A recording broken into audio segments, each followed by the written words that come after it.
আমি হিমেল। আমি আজকে এসে পড়েছি বালুচন্দ্র পাহাড়ে। এটি হচ্ছে বাঘের গু। আমি আজকে দেখাবো এই বালুচন্দ্র পাহাড়ে আমি একা কিভাবে সার্ভাইভ করে থাকতে পারি। আর এই বালুচন্দ্র পাহাড়ে কি কি সমস্যায় পড়ি এটি আজকে আপনাদের দেখাবো। আর এই পাহাড়ের ভিতরে কি আমি টিকে থাকতে পারবো, আর যদি টিকে থাকতে পারি তাহলে এই ভয়ঙ্কর জঙ্গলে কিভাবে সার্ভাইভ করব। এটি একদম একদম দেখতে যেরকম সুন্দর ঠিক ওই রকমই ভয়ঙ্কর। আর এখানের তাপমাত্রা হচ্ছে -90°C।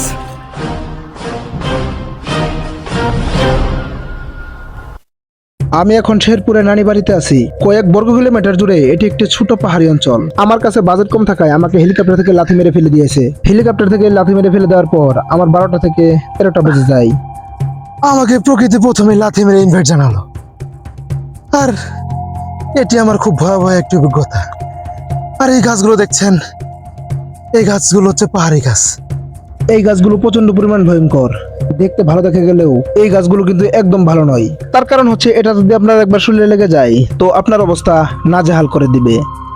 এই গাছগুলোর ফলটি যদি দেখাই, এটি প্রচন্ড পরিমাণ সুন্দর। এই ফলটি যতটা পরিমাণ সুন্দর দেখা যায় ঠিক ততটাই ভয়ঙ্কর। এই ফলটি খেয়ে পাহাড়ের প্রায় 1400-র মতো লোক মারা গিয়েছে। তাই বলে আপনারা যদি কোনোদিন পাহাড়ে আসেন তাহলে এই ফল থেকে অবশ্যই বিরত থাকবেন।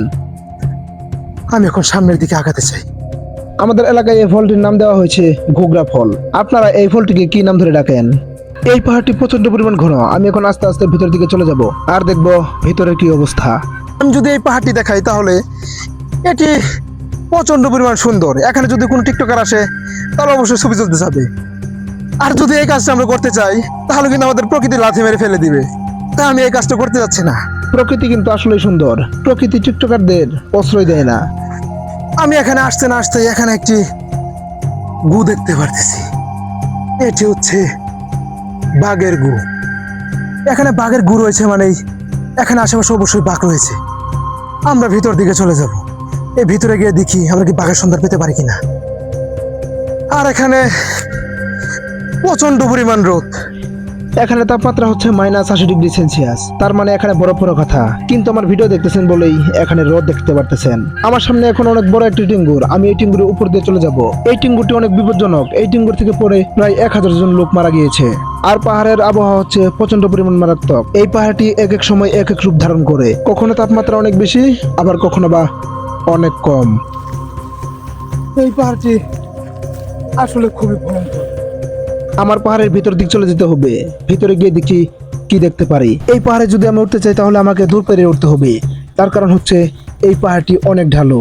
যদি একবার পিছল খেয়ে পড়ে যায় তাহলে একদম পেস কিনতে চলে যেতে হবে। আমরা যে পাহাড়ে উঠবো আমাদের দৌড়ে উঠতে হবে, কারণ এখানে যদি আমরা একবার পড়ে যাই একদম সোজা নিচে চলে যাবো। আর এখানে যদি দেখাই প্রচন্ড পরিমাণ উঁচু। এখন আমার উঁচুতে উঠতে হবে। উপরে গিয়ে দেখতে হবে যে পাহাড়ের উপরটা কত সুন্দর। আমি একদম পাহাড়ের চূড়ায় এসে পড়েছি। পাহাড়ের চূড়া যে এত সুন্দর আমি ভাবতেও পারিনি। এই জায়গাটি আসলে অনেক সুন্দর। এখানে ছবি তোলার জন্য একটি হোমার্কা জায়গা। এই জায়গাটি সুন্দর আছে ঠিক আছে, কিন্তু এখানের তাপমাত্রা অনেক বেশি। আর এখানের তাপমাত্রা হচ্ছে -90°C। আর যদি দেখাই আমার গায়ে একদম ঝলসে যাচ্ছে। তার জন্যই এখন আমাকে পানি খুঁজতেই হবে। আমি যদি ঠিক সময়ে পানি খুঁজে না পাই তাহলে আমার মৃত্যু হতে পারে। একটুর জন্য আমার কোমরটা ভাঙেনি। এইবারের মতো আমি বেঁচে গেছি। বন্য এলাকায় আপনি যতটা এগোতে থাকবেন বিপদের খালু আপনার ততই কাছে আসতে থাকবে। তাই আপনার সবচেয়ে বুদ্ধিমানের কাম হচ্ছে আপনার প্রতিটি পদক্ষেপে আপনার চোখ কান খুলে রাখতে হবে। এই উঁচু স্থান থেকে আমি এখন খুবই ক্লান্ত। আর এটা কি? আমি দেখতে পারতেছি এটি একটি ভাল্লুক। সাথে রয়েছে ভাল্লুকের ছাউ। ভাল্লুক তার বাচ্চাকে দুধ খাওয়াচ্ছে। পাহাড়ি ভাল্লুক অনেক ভয়ঙ্কর হয়ে থাকে। তারা যখন তখন মানুষকে অ্যাটাক করে দিতে পারে। এজন্য বলি তোমরা যদি ভাল্লুকের সম্মুখীন হও তাহলে তোমরা এগুলো প্রাণীর কাছ থেকে দূরে থাকার চেষ্টা করবে। তা না হলে তোমাকে এক হোলা দিয়ে তোমার 14 গোষ্ঠীর নাম ভুলিয়ে দিবে। এটি একটি বৈশিষ্ট্য হচ্ছে সে মানুষকে দেখলে হোলা দেয় আর সাথে লাথি গুরুত্ব ফিরি। আমি একটু কাছে যাওয়ার চেষ্টা করব, দেখি সে আমার সঙ্গে কিরকম আচরণ করে। এটি আমার দিকে কিরকম করে তাকিয়ে আছে। আমি আর কাছে যেতে চাই না। আমি এখন এখান থেকে চলে যাব। আর আমার শখও জায়গা নেই যে আমি তার লাথি কিংবা গুড়ি খাবো। অবশেষে আমি যদি দেখাই তাহলে আমার প্রচন্ড পরিমাণ পানি ঝরতেছে। আর এজন্যই এখন আমার পানির প্রয়োজন। এখন আমার পানি অবশ্যই খুঁজতে হবে। আমি এখন নিচে নেমে পড়েছি। এখানে একটি নালা দেখা যাচ্ছে, কিন্তু সেখানে কোনো পানি নেই। প্রচন্ড পরিমাণে এরকম নালা দেখা যায়, কিন্তু এই নালার ভিতরে পানি পাওয়াটা একদম কঠিন। আর এখানেও সেই বিষয়টি হয়েছে, আমাকে এখন পানি খুঁজতে হবে। টিকে থাকার সবচেয়ে বড় জিনিস হলো আপনার মাথাকে ঠান্ডা রাখতে হবে আর এগিয়ে যাওয়া। আর এই বনের ভিতরে অনেক বন্য পানি দেখা যায়, এগুলো থেকে আপনাকে সাবধানে থাকতে হবে। আমি এখন হেঁটে চলেছি পানির সন্ধানে, দেখি সামনে পানি পাই কিনা। আরে ঠিক ওখানে দেখাও। আমি মনে হয় পানি পেয়ে গেছি। আমি পানি পেয়ে গেছি।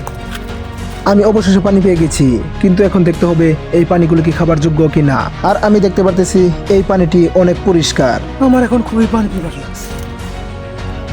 আর এখানে যদি দেখে একটি হাঙর মাছ, দেখতে পারতেছেন কি বিশাল। এখান থেকে যদি ধরতে পারি তাহলে আমার কয়েকদিনের খাবার চলে যাবে, কিন্তু এটা খালি হাতে কোনোভাবে ধরা যাবে না।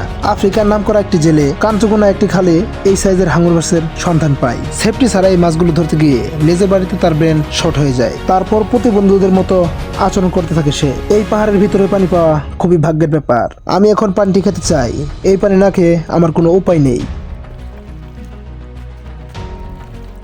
এই পানিটির স্বাদ একদম অন্যরকম, যেন লবণ ছাড়া ডালের মতো। আর এটি